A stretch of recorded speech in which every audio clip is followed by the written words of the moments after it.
क्या हुआ? बात नहीं मानेगा।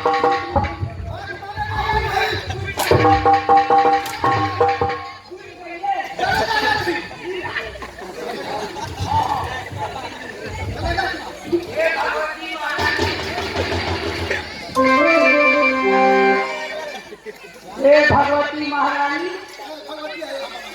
ये बुरी जाए हे जितिया महाराज सब देखे कोनो सहल हेते सब सुतले रह जेते सब आमद दही हमरे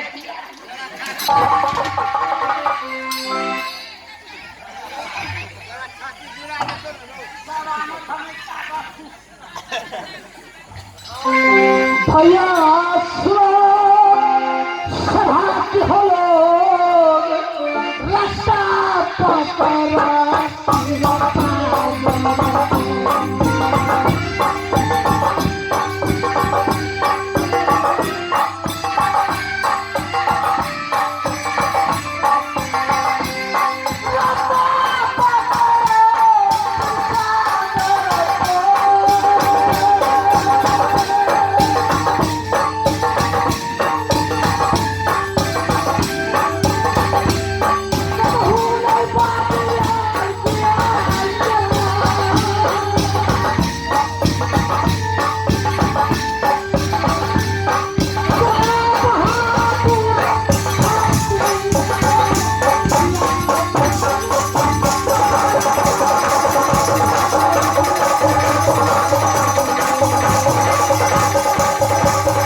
नौकरी करे राजा खिसिया गए।